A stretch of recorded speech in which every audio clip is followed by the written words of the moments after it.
infection. And that's basic hygiene principles. Wash your hands, make sure that you stay at a respectable distance from a person who you feel might be sick, and make sure that they're able to call into the number that's required here in the UK, that's been given out in the UK, to report that they might have infection. So people being empowered to deal with their own health is what's most important, and at the same time, an understanding that we're all in this together, and that we have to protect others if we can, so that if we ourselves become sick, we make sure we protect our families and others by staying at a distance from them and making sure that we notify the health authorities. Okay, one last bit on the pandemic question, and how worried should we be if it's suddenly called a pandemic. I'm thinking about the H1N1 flu pandemic in 2009. The death rate was less severe than we see in normal flu, and it stuck around, but nobody seems to be too panicked or worried about H1N1. It's still with us. It's past the pandemic.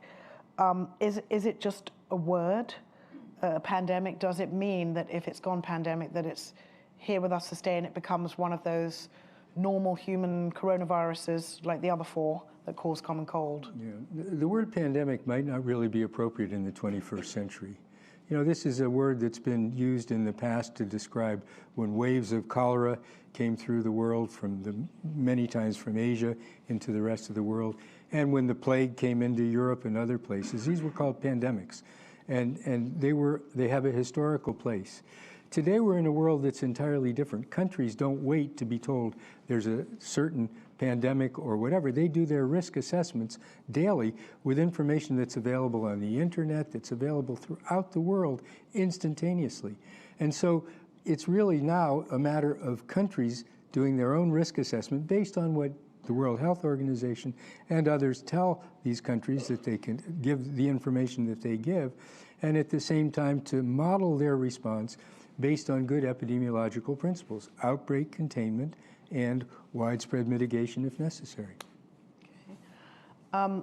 We've heard a lot about the lessons that have been learned from SARS and other outbreaks that have been brought in that we see at work here. Can you tell me a bit about the lessons that we learned from other outbreaks that are not being applied here? Well, you know, what's good about this outbreak, if there's anything good, is that this outbreak has even gone a step further than the collaboration that's been done in the past, for example, with the SARS outbreak. After the SARS outbreak, there was much concern, for example, that academics withheld data, did not publish that data until they were ready to publish it and could get the credits they needed in academia. Today, all the major medical journals are providing rapid peer review, online access, open access in front of the paywall for any articles that are being proposed and accepted.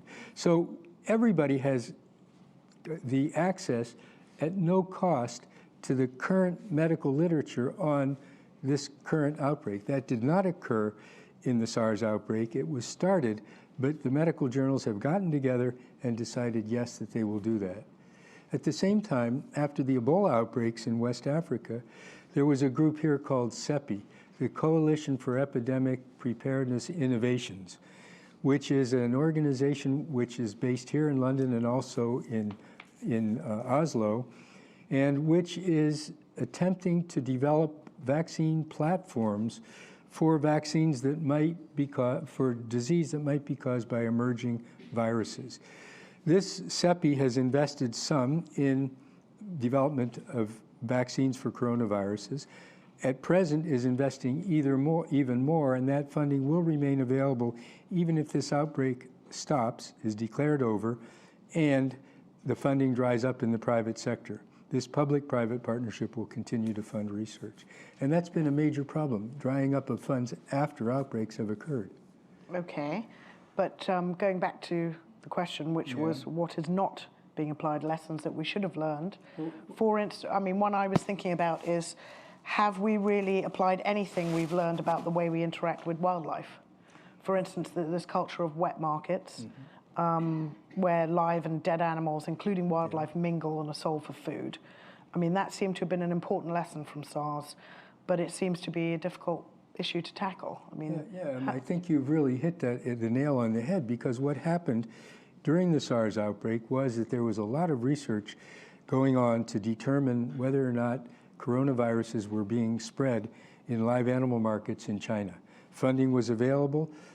Antibody evidence of infection of less severe coronaviruses were found to be greater in workers in live animal markets than in the general population. And at the end of the research, at the end of the outbreak, when it was declared over, the research funding dried up. And so we weren't able to see a continuation of that research, which could have provided understanding of how to prevent these infections at the source, instead of having to jump on them with costly outbreak response mechanisms. So yes, there were lessons learned that weren't followed. Okay, and on just zeroing in on the wet markets are coming under a lot of, should we say, blame or suspicion. Are you convinced that wet markets must be shut down, must be regulated, that they're the problem, or is there still some question as to proving that? You know, our political leaders like to regulate, and they like to regulate and say the problem is over once it's regulated. In a country like the UK, it's possible because there's an enforcement agency that can make sure that regulations are followed. There are enforcement for many different sectors. In many developing countries, making a regulation without enforcement, or where there's corruption and enforcement isn't done properly, can be more of a risk than a benefit. And there's evidence after the SARS outbreak that when markets were shut down, live animal markets were shut down, people knew exactly where to get those live markets at other places in black market that was out of view of the officials and out of view of regulators, and it just continued to spread as we see now. So regulation is fine. Regulation without enforcement is a risk. Okay. I just wanted to bring up something that came up last night. I'm not sure how up on it you are. The WHO led team that came back from China, investigating what China's doing, what impact it's having, and what the next steps are, reported last night some of the highlights of their findings. And there's been a lot of talk about what's going on in China may be shambolic or too authoritarian, a lot of speculating, of assessing how China's been handling this. But the upshot of this report from the visit, which I must say had international members, really, really impressive backgrounds, an independent group. And the upshot that they came up with was that China's pretty much used a lot of classic public health interventions, old-fashioned classic interventions that a lot of people weren't sure could work on this scale. But at the same time, it was technologically powered, science-driven, and very agile response at a phenomenal scale. I mean, they did the case finding and the contact tracing in a really extraordinary way, with extraordinary rigor and discipline, and very tailored, incredible collective action, and they repurposed the whole government machinery to make this work. And the opinion was that after 30 years of doing this kind of work, Bruce Aylward, who led this mission, said he'd never seen anything like it, and he wasn't sure it would work, but he seems to think it is working. Not it's worked because it's not finished yet, but it is working. And he concluded that they've probably averted hundreds of thousands of cases in taking this approach, and that the impact has been striking on the epidemic curve. And he basically said that what China demonstrates is that where this is going is within the control of our decisions to apply this kind of rigor and approach to this disease and its outbreak. And I just wondered, do you agree? And if so, do you see that that would be replicable in other places, in other contexts? Yeah, well, China has a very unusual situation in SARS and also in this outbreak. It's been an all-government approach. It's been really an all-government approach. It hasn't been health, it hasn't been animal health, it's been all of government. And the same that they did in SARS, they pulled out their civil society, their civil societies, their cells of workers in various places and others, to really take this on as a mission that the Chinese people must do in order to protect each other. And this is the word that they've spread throughout China, that this is to protect each other as well as to stop this outbreak if possible. Of course, the outbreak, the final outcome will not be known for quite a while. What's known is that outside of the Hubei province, they have been able to contain fully some outbreak situations, but at the same time, they're seeing cases pop up where they didn't expect them. That's what the team reported. At the same time, they've treated the whole epicenter of this outbreak as one cluster. So they've surrounded it with a wall of isolation and quarantine, and they've had citizens assume this as a responsible measure in their own country to help each other. Singapore has taken a very similar approach, but it's been a more open approach. And as you know, in general, Asians are very polite when they have infections and when they are infected with something that they, are afraid they'll pass on to others, and they many times wear masks to protect themselves from coughing or sneezing on anyone. That's very ingrained in many Chinese and Asian cultures, and Singapore has played on that and made the citizens responsible for each other. And that is the current slogan in Singapore, that people are responsible for each other's health. And they're working together in a similar way of quarantine and isolating, but in a different context. So the answer would be that is China doing right? China's doing what it can do best in its own context based on its risk assessment. Singapore is doing what it can do within its civil society and its context, and the UK is doing the same. So, rather than try to criticize a country, what we need to do is build on what they're doing that's positive, as WHO attempted to do last evening. And, in situations such as this, it's a very difficult decision to determine what's more important, individual or collective protections. And, we all have our own opinions as to what countries are doing and who does it right and who does it wrong. But at this point in time, we hope that China has begun to decrease and maybe eliminate transmission. But if it hasn't, they've at least delayed that second wave from coming out and spreading further. Okay. Can I move on to this concept of global preparedness? There's been a lot of talk and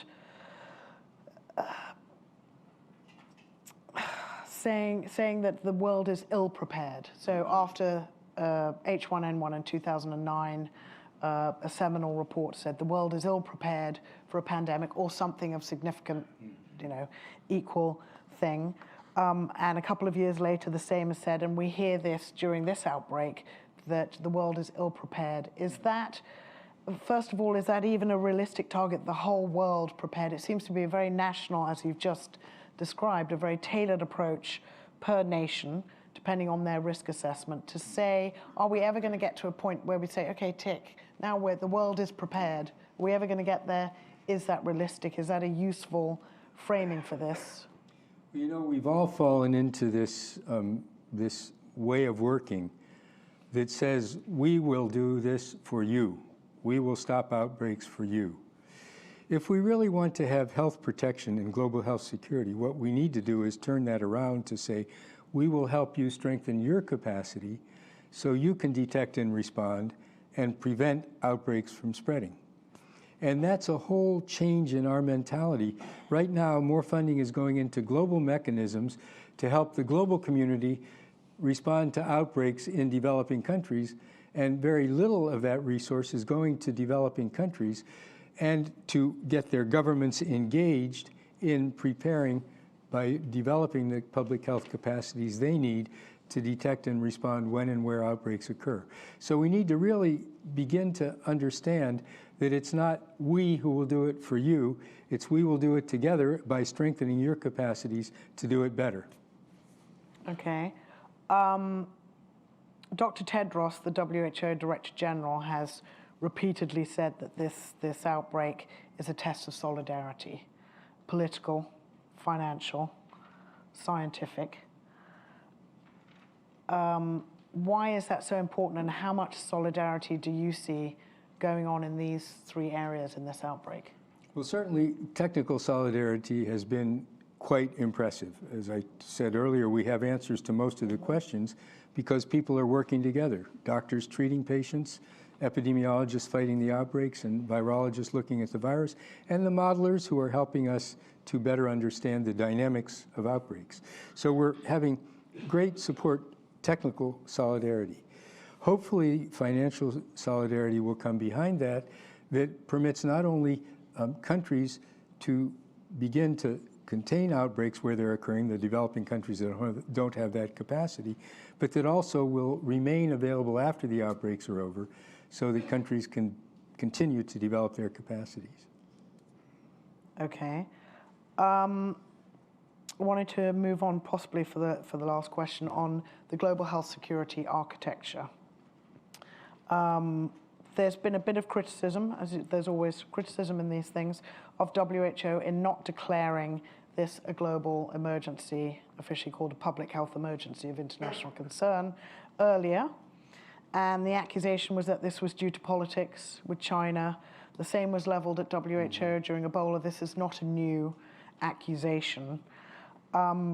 This kind of maybe raises questions of how well is this system of declaring public health emergencies working? Is it really fit for purpose? Is it serving us well, this system? Well, the system was developed in a treaty context by 194 member countries of the World Health Organization. This is what they felt would be useful. There have been a couple that it would be useful to declare a public health emergency of international concern through the Director General's consultation with an emergency committee and many other groups. The gift of declaring a public health emergency of international concern is to the Director General alone. So member countries have asked WHO to do things this way and to declare public health emergency when it occurs. The emergency committees are always made up of experts from countries in the 6 different regions of WHO, and it's made of people who are on rosters in those countries who have been named by their governments. Those experts, a different group each outbreak, is called together, and they make a decision as to whether or not to recommend to the Director General that this is a public health emergency of international concern. If they recommend that, what this means is not what most people think it means. What it means is that that committee feels that there's a threat that this outbreak will continue to spread internationally and could impact on travel and trade. So that's what the FAQ says, that this is an outbreak that could impact on travel and trade. And it was decided at the second committee meeting. But that alone isn't what countries always follow, because that's what governments understand, that this is a public health emergency of international concern, and that you should not, at this point, make recommendations of avoiding travel. That's what the regulations have said, the emergency committee said, the Director General has said. But airlines, private companies make their decisions based on individual rather than collective benefits. Airlines many times decide not to fly to an area because their insurance might not cover people on their staff who become infected and have to return home, or because their worker rights, their workers' health programs don't permit them to do that. So their decisions, industry in general, are made on an entirely different set of principles than on public health principles, which are to protect the collective population. So there's always going to be difference, and we're always going to see those differences. And the question is, does the public health emergency of international concern really convey what it was meant to convey? And this, of course, has been deliberated. Brian McCloskey, who's an associate fellow here at Chatham House, has been on an expert committee along with Louis Lillywhite, who's also an associate fellow here. They were at WHO after the Ebola outbreak, and they've made recommendations about possible changes to the mechanism that supports the public health emergency of international concern. There will be more after this outbreak, and eventually member countries will make decisions whether or not this or something else is more appropriate. Okay, my last question before I open it up is actually on how WHO said that besides fighting these outbreaks, it's fighting an infodemic. The rumors, conspiracy theories, and other fake news that's whipping up fear And rumors and misinformation have been a feature in epidemics throughout history. But this has been called the first true social media infodemic. And I wanted to, I mean, WHO is trying to address this. They're partnering with Twitter and Facebook. They're doing all sorts of things and trying to push the search terms in Google up to the top so that they come out first.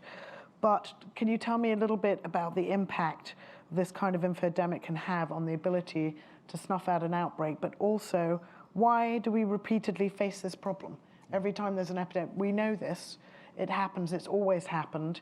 Is it something we just have to accept as a companion to outbreaks? And do you think it's going to get even worse now? Well, I expect it will continue to be a problem, but you know, the social media picks up messages from many different sources.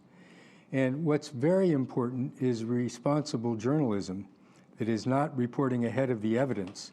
Because if there are responsible journalists and responsible publications that are providing the correct information, the evidence-based information, social media will pick up those messages as well as the messages that are not so valid and are picked up by others.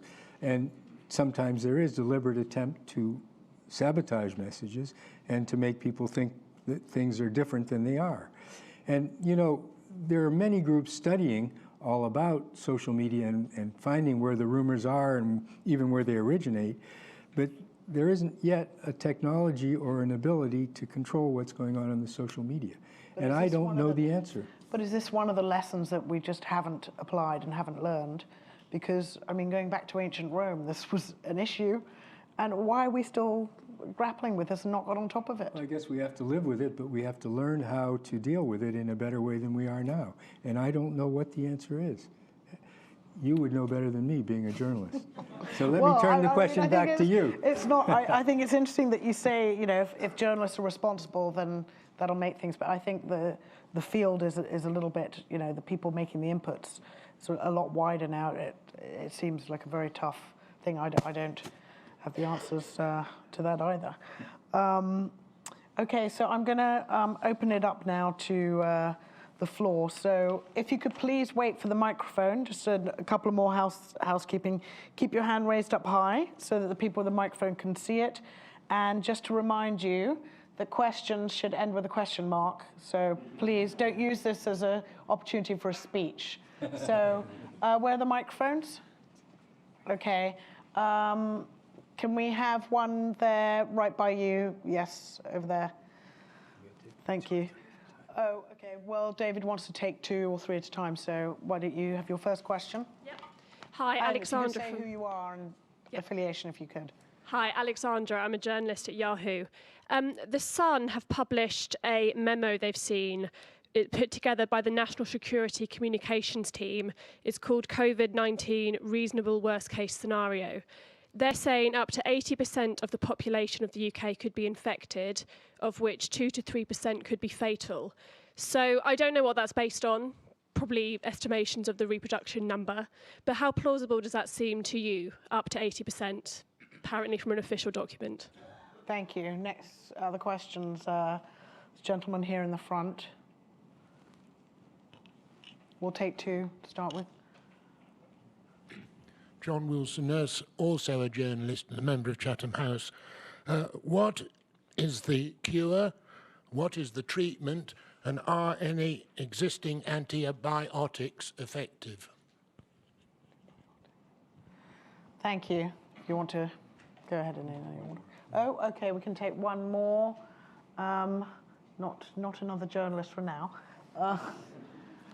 Just here. So and then I'll go to the back next time. Remember it? Yes. Thank you. Sorry. Hi, I'm Maria. I'm a consultant with Flint Global. I'm a bit interested in what effect you think this virus could have on blood supply, as in terms of infected and contaminated blood. Okay, let me start then with the question about whether or not the projection that's done by epidemiological modelers, probably the group at Imperial, I would think, or at London School, whether or not this 80% is a figure to trust. Well, certainly in preparing for an outbreak, you want to take the most dramatic figure. And certainly that's a dramatic figure, and the country needs to get prepared to deal with an outbreak should that occur. But I'm sure that on the modeling, that was the worst case scenario, and that's what governments should pick up and work on. But journalists many times don't understand what those figures mean. They don't even think that there might, and I'm not talking about you in particular, I'm just saying in general, journalists look for the most high figure rather than the figure that might occur should the reproductive rate and the transmissibility be much, much less. So journalists have a real important role to play. If they take this 80% figure, they should say what it is and what the context was in which it was developed. And it's purely an epidemiological model that's based on current evidence today that will change daily as more evidence comes in. Cure and treatment. Certainly antibiotics might be useful in people who have had a severe pneumonia and have a bacterial infection on top of that pneumonia. And many have recommended pneumococcal vaccine for the elderly as they do for influenza. So elderly might need to get a pneumococcal vaccine to protect them because they're at the greatest risk. So vaccines, pneumococcal vaccine and antibiotics may have a role to play. The most important, from what's understood from all these clinicians working with patients now, is to sustain people in life long enough for their immune system to take over and develop the antibodies which will cure the infection. That includes various types of oxygenation, nasal cannula, or all the way through to extracorporeal oxygenation of blood, a whole series of things that might be required. But the fact remains that people who are elderly and who have comorbidities, as I said earlier, are the ones at greatest risk. And so nursing homes and groups where elderly people who might have comorbidities congregate must be doubly aware of the possibility that there could be serious infection. As far as drugs, antiviral drugs, on the Chinese register, there are over 200 trials going on with various antiviral drugs, including traditional treatments and others. And on the international record, when I last was aware of this, which was about 4 or 5 days ago, there were 72 clinical trials on record. So there are lots of clinical trials going on for drugs in China. And I understand that recently you've probably heard the same thing, not verified, that there might be an oral vaccine which is being tried also in China, which would be quite a rapid development of a vaccine, if indeed that's what's occurring. Finally, blood supply. Of course, blood supplies are always at risk. And if this does become a generalized infection throughout the country, then there will be a need to screen blood for virus. The problem, though, is that we have very few diagnostic tests at our hands today. There's really no serology yet which can be used to determine whether people have had infection and recovered and no longer have the virus. The only test available is the PCR test looking for nucleic acid, which would be appropriate for screening in blood banks because it would find virus in blood, but it's very costly and would have to be done. Thank you. Another round of questions. Go to the back, far back corner there. Thank you. Juliet Samuel, The Telegraph. You just mentioned cost, and I wondered how you view the trade-off between containment and health outcomes and very dramatic economic impacts, which can also have knock-on effects maybe on health, mass quarantines and things like that, and what the approach should be there.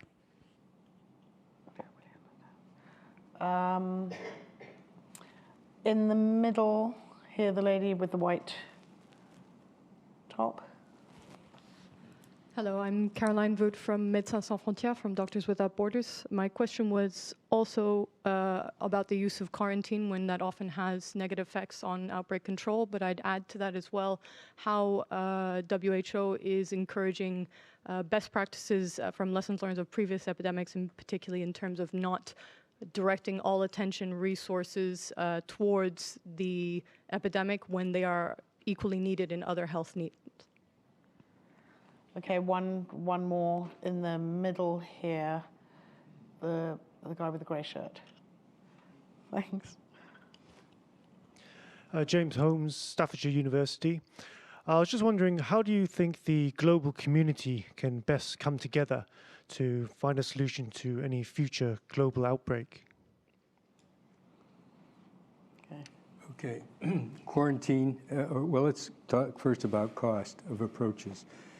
You know, the cost of the approach depends on the feasibility of that cost within a country. And that's how decisions are made, unfortunately or fortunately. So the decision made in Cambodia, based on its risk assessment, will be entirely different than the decision made in the United Kingdom. I know that in the United Kingdom, and I know in many countries, cost is a major concern for all outbreaks, including this one, and there's a constant look at that to see when the balance might shift to needing to spend more time on mitigation strategies, which improve hospital availabilities and get the hospitals ready, rather than on the approaches that are currently being used. But you know, in saving human lives and in protecting populations, it's very seldom that at the start of an outbreak people think about cost.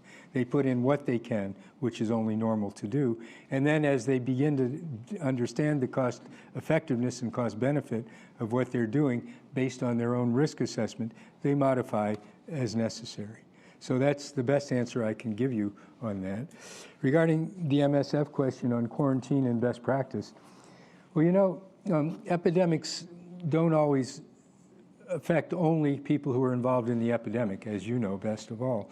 They affect also people who are trying to get health care and can't get into the hospital or the health facility. In the Ebola outbreaks in West Africa, childhood deaths from measles and malaria were greater than the deaths from Ebola because patients couldn't get to the hospitals or vaccination service couldn't be completed. So, you know, that has to be weighed. Maintaining a health service open has to be weighed with the cost of quarantining and doing other activities. And again, it's a national risk assessment procedure. WHO recommends that countries do its own risk assessment, that it determine, and I believe they will say this, if they haven't, our report from the committee yesterday will say this, that they have to be looking at what's of more value at the present situation, individual or collective protection. And as they go through the outbreak, they'll make those decisions. Does that answer your question, or do you want to ask more? Well, no, ask more if you want to, because I'd like to answer it. It does answer the question, but also I think history has told us over and over again that quarantine as a control measure has usually negative knock-on effects, including distrust of government and health authorities, as well as social unrest.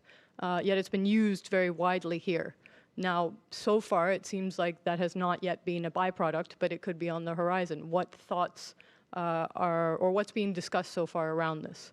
Well, at WHO just today on a discussion that I had, one of the major emphases was on helping people understand that it's their responsibility to protect each other. And if they understand that, and their government does decide on quarantine, then they will understand why they're being quarantined. That doesn't say the negative impacts of quarantine will not weigh on them, because they will. But clearly, if it's considered a social responsibility to do what your government says, and if you trust your government, then you can do it. If you don't trust your government, then you have a situation such as occurred in West Africa in the Ebola outbreaks, where there was no trust in what government was saying about how they could best stop the outbreaks. And you know, there are many issues. The same is it right for groups like MSF to continue responding rather than to strengthen infrastructure? I know that's a common discussion with MSF, and these are all discussions that we need to bring out in the open and finally make decisions about. The third question. And the third question was on the global community. How does the global community... What do they need to do to stop future? Yeah, how does the global community need to come together? Well, they've come together already in understanding about the epidemic, and they're working together along with the journals and others to get this evidence out to people. What there is in the world is a pandemic emergency fund at the World Bank, which needs to be activated, hopefully will be activated soon, which provides funding to developing countries if they develop a plan for how they will deal with the outbreak appropriately. And that's one source of funding. In addition, WHO and other UN agencies have gone out with a joint appeal in order to make sure that funding becomes available. But even more importantly is for governments to get engaged and make their responses cross-government, involving funding that goes into other parts of the government so that they can divert it as necessary to outbreak containment. So there are a whole series of things that can be done, starting nationally with an all-sector response and then moving upwards to the global situation. Okay. Questions here right at the front. Thank you. I'm Michael LePage, New Scientist. You were saying earlier that much of the spread seems to be in family clusters. What can people in that situation do to avoid infecting housemates or family members? Thank you. Do you want all No. three? Okay. In the middle there, lady with the beige top behind you. Thank you. Hi, my name is Megan Harris-Gillard, and I'm a member here at Chatham House. My question is somewhat similar to the one that was just asked, and essentially is how is this virus transferred? Despite my best efforts, I've not had a clear answer on that. Thank you. One more in this round. Over there, I haven't been for a while. Yes. 2 rows in. Yeah, there we go. Thank you. Yeah, good afternoon. Guy Taylor, Treseder and Company. I'm interested in transparency, and I think most people in this room living in Britain would be interested to know, what is Public Health England telling local authorities at the moment about this and how to prepare for what could happen next? Okay, family clusters and protection and how is the virus transferred. Information about that is how and understanding of that is how families can protect themselves. It's known how this virus transmits from person to person, close social contact. So members of the family that are dealing with patients who are touching them to care for them or doing other things should have a mask that will protect them from a direct sneeze or cough. And also the patient that's being dealt with should wear a mask because that's double protection. And at the same time, gloves should be worn if possible, as long as there's understanding of how to take them off so that contamination doesn't occur, and then hand washing afterwards. So the basics of hand washing and protecting yourself from the possibility of having a sneeze is one way. It's not yet understood whether the virus passes in body excretion such as feces, but it's thought that it can. It's thought that it probably can, the SARS virus could. And therefore, protection against fecal oral contamination, against touching a patient who might be infected and then touching yourself anywhere where that could be transmitted is another way. So their family understanding is how family clusters can protect themselves. At the same time that if people understand those things, even in the general public, they can protect themselves. And walking down the street wearing a mask is not protection against anything except preventing you from sneezing on somebody else directly. It's not protecting you, it's protecting others. Can you talk a bit about, maybe some more detail about how far away do you have to be for droplet thing? Is it airborne? The 1 meter, 2 meter When thing? you're speaking, when I'm speaking, we're probably contaminating each other with our droplets just by speaking because they travel. But droplets travel far less distance than do aerosolizations. Aerosolation is when water is fine and remains suspended. So when I'm speaking, there's some aerosolization that's covering you with aerosol, but there's also droplets that might be reaching you, and the droplets are what are important in this infection. And how far can they go?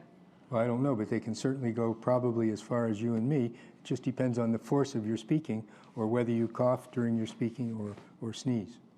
So stay away. Well, can you give me a number? Like, I can't give you a number. keep 2 meters away, Yeah, 3? I think 2 meters is reasonable, 2 2 to 3 meters. meters, yeah. Does that answer your question? Yes and no. In terms of on an airplane, for example, Yeah. Book 3 rows in front and back. Okay, yeah, that's right. What's been shown from SARS, and that's the only example we have at present, is that the virus can transmit by close contact sitting near a person in the waiting room when you're waiting to board the airplane, and it can also transmit in your row and one row above and one row behind. And that's about the extent. So that would cover your distance of maybe 2 to 3 meters. Doesn't sound very practical to book the row behind you and the row in front of you. You shouldn't If travel. someone's got the money, great, great. Transparency in Public Health England, I won't answer that because it's not my role. And I was chairman of Public Health England in the past and would not want to have that conflict of interest. But I know Claire Bainton and maybe others are here who could maybe speak to that. Claire, could you say a word about that? Is anyone from PHE that would be able to address that? I know that the government is working hard to be as transparent as it can, and you know I can't give any more information than that because it's not my role to do that. Okay, we have time for maybe one, maybe two more rounds of questions. Let's see, where have I not been? Oh, yes, here, right in the middle at the backish. Hello, I'm Shao from China. I wish to know what's your suggestions for cooperation between China and Britain in combating this coronavirus. Thank you. Any more? I have to go over there a bit. Okay, are you a journalist? Okay, no, what? Let's, red jacket. Okay, great, thanks. Not that I have anything, I just want a bit of balance. Thank you. Next round, definitely, you guys. So thank you for putting the obligation on us as individuals. I sort of like and don't like that. What would your advice be for people who have a cough, who have not been to these countries that are hotspots when it comes to traveling in public trains, etc.? And what would your advice be to us who are traveling right next to them, sandwiched in as sardines as we often are? How many is that? We've done 2. 3. Oh, 2, one more. Okay, down here, right at the front, lady in the stripy. And then we'll have one more round after. Hi, sorry, another journalist. I'm Hannah from The Guardian. It's a general question really, but I think people have a real difficulty reconciling advice that this is not necessarily much worse than a cough or a cold if you're healthy, not elderly, not got any underlying conditions, but then also seeing this kind of drastic measures to try and contain it and slow it down. Is there an easy way for people to kind of get their head around that? Is it because governments aren't thinking about this in the same way as an individual manages the risk, and they're trying to kind of think about the impact on the whole system and how hospitals are going to deal with a massive influx? I just think it'd be really helpful to have a way of kind of helping people think about that. Okay, let me start with the last one first because I think it's journalists who have a major role to play in this. And journalists need to clearly understand the issues, and they need to be able to convey these to their readership. And there's nothing that can replace that. Honest, evidence-based journalism. Providing the facts as they understand them or getting the facts from others if they don't understand them. So that's how public can be empowered. And I'm going to say something which isn't going to make you happy, but I'm going to say again that the public, every individual needs to know what their role is in this and that they're responsible for their own health and for the health of others in their collective. So coming back to the cough in the public, certainly we all know that you don't put your hand over your mouth today, you put your elbow up and you stop that cough from spreading. That's responsible behavior. That's behavior that will prevent any cough from spreading, whether it's coronavirus or not. And how do we know if we have coronavirus? It's a good question. The only thing I can tell you is that we will all have colds over the next year, and we'll all be worried, do we have coronavirus or not? But good common reasoning, what's called contact tracing for yourself, to see if you were in contact with somebody who had a cold, who didn't have coronavirus, or if you can't find a contact, to think back to the public places where you were, where maybe you were infected. But it's, again, our responsibility as individuals to do that contact tracing that epidemiologists do in an outbreak situation every time we develop a cold or any symptom which we think might come from others. That's the best I can do on that. And was there another? Oh, cooperation between the UK and Britain.